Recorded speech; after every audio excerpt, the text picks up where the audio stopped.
Why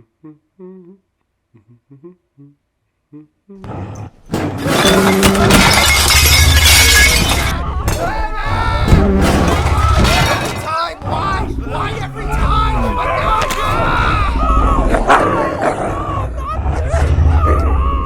God! Jesus! Ben, we gotta talk about this as the end. Why?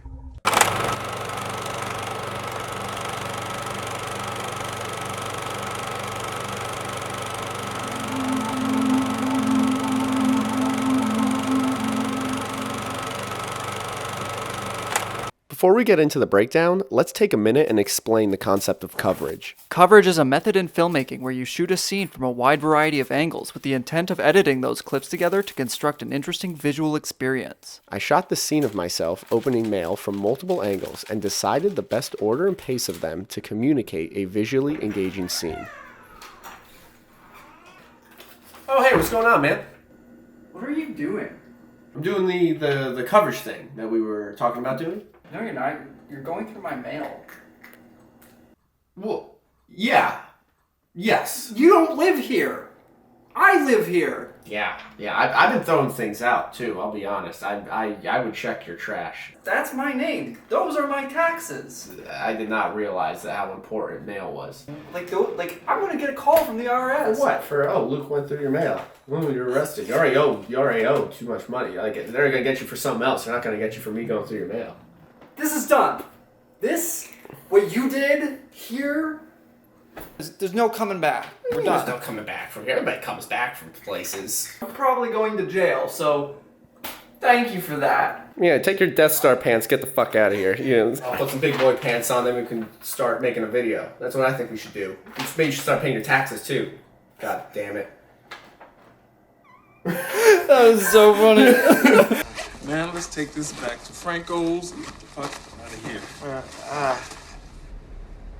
What are we going back for?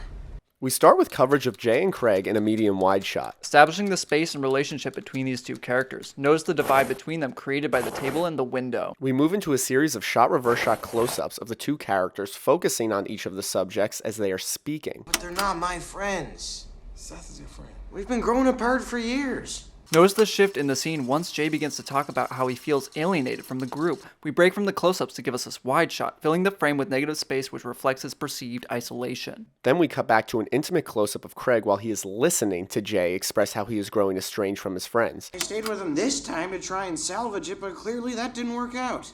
The choice to focus on Craig listening works as a visual contradiction to Jay's point of feeling like an outsider. Jay, like it or not, those assholes are all we got. We move back to the wide shot while Craig finishes his point of having to stick together to survive the apocalypse, just as a creature spawned by the apocalypse shatters the divide between them. Let's just take a couple seconds and appreciate how perfect that is. This pattern of editing the coverage together is carried throughout the rest of the sequence, especially when we cut back to Seth, James, and Jonah. The scenes in this particular chase begin as a wide shot, then cut to close-ups for humor and reactions, and then end with the same wide shot. Only now there is a noticeable difference in the scene that moves the story forward.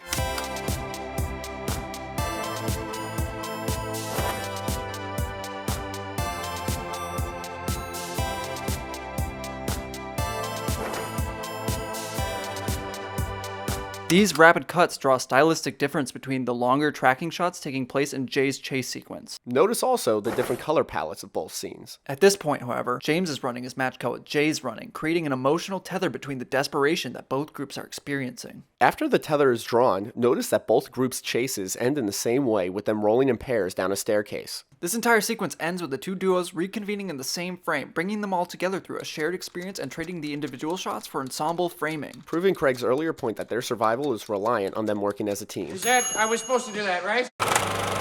Dude, that movie is hilarious. It's so good, and what I love is, for a movie that seems very straightforward in its execution, there is a very deep well of technique and craft to pull from and analyze with it. I completely agree. I mean, if you look at like Evan Goldberg, who directed it, and Seth Rogan, who I believe co-directed it as well, you know, they have been making films since like pre-Superbad. So, you know, when it comes down to like comedic timing and how to place jokes in a rhythm and also fit people in a space, Like, you're talking about two people who have been doing it and have been excelling at it for, at this point, like 10 to 15 years. Oh, absolutely. And I mean, like, it definitely shows. Like, they have this way of, not only placing jokes, but like doing a lot of really great visual storytelling just through, like something as commonplace and standard as coverage, which I think is a really great lesson if you're just kind of getting into filmmaking. Like, this is a really great example to kind of pull from and see how someone can, use just a bunch of different camera angles to convey a lot of really strong visual information. And I think what's interesting is that even though this is the quote unquote like standard way of shooting a film, right? I mean, this is one of the first things you learn about. You can see how in the hands of somebody who doesn't have a grasp on the story itself, how they could just be making framing choices that don't add anything to the scene. Like, we were talking about how this entire scene is basically explaining how the two groups at this point in the movie are divided but need to come back together. So the visual elements are placed in a way that is constantly tethering them together, like we said, and eventually bringing them back together to show that their friendship needs to survive above all else. So, that's coming strictly from the visual element of the story instead of just loads of dialogue shot from 16 different angles and then edited together. Right. Even though it seems less planned than something like a film by like Kiyoshi Kurosawa, where he packs a lot of punch into one single image and it's all very specific and meticulously planned. Even though this feels a little bit less meticulous, there's still a lot of thought and intention in all the framing choices, and they find those little moments in the edit and really kind of highlight them. Like you said, when they're all kind of broken apart and then they come back together at the end of this long sequence, there's a lot of intention in that choice. There's a lot of specificity in what they were doing, even if it seems a little more loosey-goosey, if you will.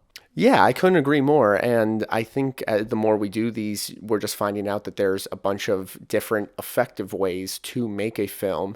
And whether you're shooting a sequence in one long choreographed take or in a bunch of different angles that you'll end up cutting together in the edit, I think as long as you have a firm grasp on what you're trying to convey in that scene and overall in your story, then you're going to wind up making these very great creative choices that can visually relay the point you're trying to tell.